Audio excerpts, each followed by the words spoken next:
Wouldn't need a telephone, you could hear him from... John Ibrahim, a friend of Louis, was at the club that night. So I could hear him telling, well, you know, like more or less you can search me. And he'd opened up his own jacket and he sort of... And police officer did. He searched him around. It looked to me like they were looking for some sort of weapon. They searched his jacket, made him unzip his boots, take his boots a little bit off so that he could...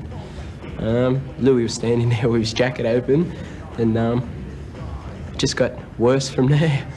Did you see the police find anything? They didn't remove anything from him. They didn't find anything on him.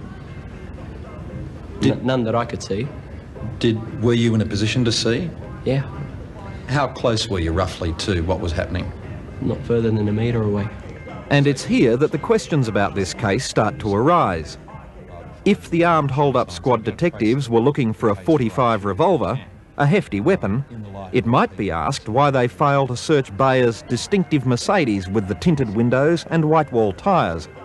It wasn't far away. No, not at all. They were more or less leaning on it. They didn't bother searching it.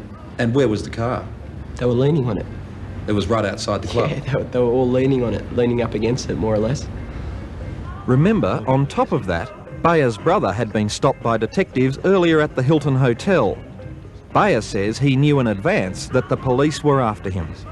Do you know what time Louis Bayer arrived at the club that night? Roughly about 12:30. And did you say anything to him when he arrived? I let him know that there was some sort of police officers looking for him at the Hilton.